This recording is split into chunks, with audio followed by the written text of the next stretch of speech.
लेना चाहिए। गर्भस्थ अवस्था में जैसे संस्कार बच्चों को मिलते हैं, जन्म लेने के बाद बच्चों का स्वभाव और बच्चों का चरित्र और हमारे बच्चों का व्यवहार भी वैसा ही बनने लगता है।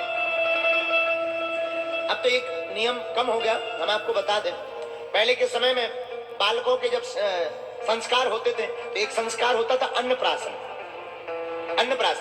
अन्नप्राशन का संस्कार जब करवाया जाता था, पहली बार बच्चे को जब खाने के लिए मुंह में दिया जाता था तो बच्चे को बीच में बैठा देते थे, अगल बगल बहुत सारी वस्तुएं रख देते थे, पूजन की, भजन की, प्रसाद, माला, घंटिया, शंख, खेलने की वस्तुएं, खाने की वस्तुएं, मिर्चा, मिठाई, सब कुछ अगल बगल रख देते थे। बच्चे की रुचि जिस तरफ जाती थी माता पिता समझ जाते थे कि इसका संस्कार भी वैसा ही पड़ा हुआ है।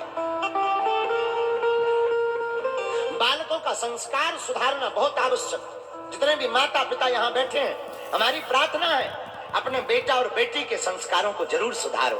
अपने बच्चों को आप पढ़ाई भी करवाओ और पढ़ाई के साथ साथ संस्कारों को ना भूलें। चाहे वो देश में रहे या विदेश में रहे, भारतीय संस्कृति के उपासक हमेशा बने रहे। संस्कृति की उपासना बहुत आवश्यक है। क्यों? हम अभी कई दिन पहले एक घटना पढ़ रहे थे। एक बालक बड़ा पढ़ा लिखा IAS ऑफिसर और उसने आत्महत्या कर ली। हम जब उसका आर्टिकल पढ़ रहे थे तो पता लगा कि पत्नी के विद्रोह के कारण उसने आत्महत्या की। हमें बड़ी हंसी आई कि काश इस बालक के माता पिता ने जन्मते ही रामचरितमानस अगर हाथ में पकड़ाई होती तो रामचरितमानस और संस्कार के प्रभाव से कितनी भी विपरीत परिस्थितियां आ जाती, पर बच्चा यह कदम नहीं उठाता क्योंकि अध्यात्म ही एक ऐसा उपाय है जिसमें कितनी भी विपरीत परिस्थितियां आ जावे पर कोई भी अध्यात्म का सच्चा साधक कभी भी भागता नहीं है। I love Thomas's English muffins. They really help me make the most of my morning. Do you hear that? हम आपसे ही पूछते हैं, क्या आपने कभी किसी भक्त को फांसी लगाते सुना कि अमुक भक्त फांसी लगा के मर गए? जितने भी मरते हैं पढ़े लिखे मरते हैं। क्यों?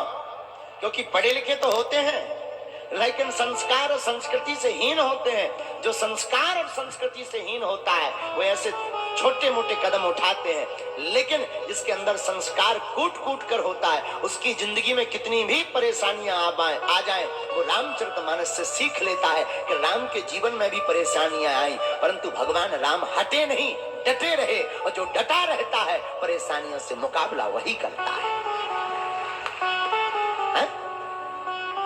इसलिए अपने बेटी को और अपने बेटा को आप प्रतिदिन रामचरितमानस का पाठ करवाओ।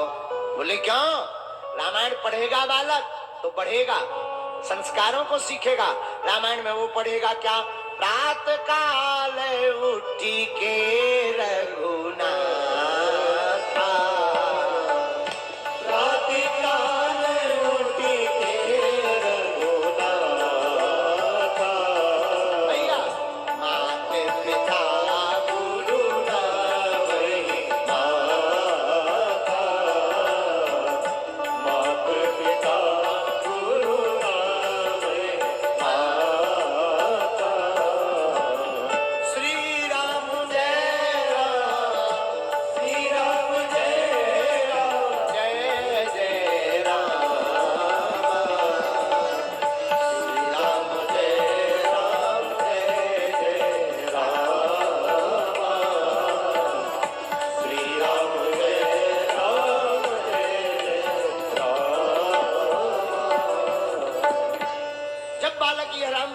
की चौपाइयां पढ़ेगा तो वह बेटी और वो बेटा दोनों के संस्कार बड़े परिपक्व होंगे।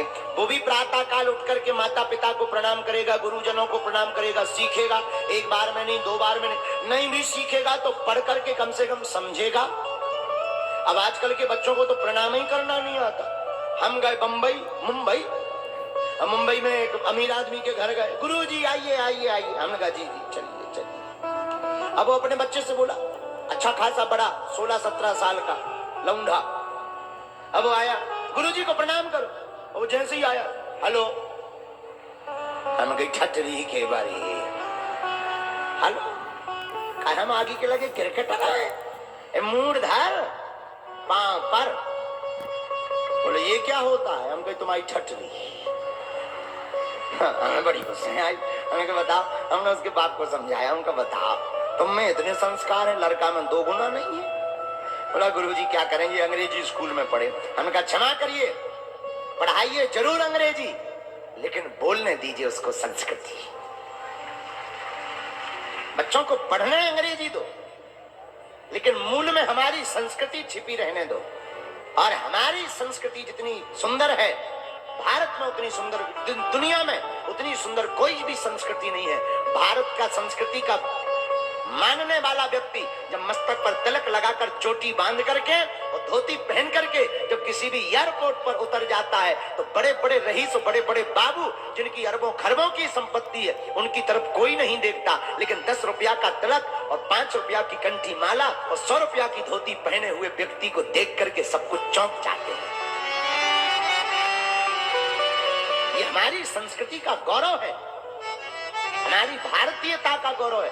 लाखों लोग जींस पैंट में खड़े हों। अब आजकल तो आगे को लोगों पहनावा भी इतना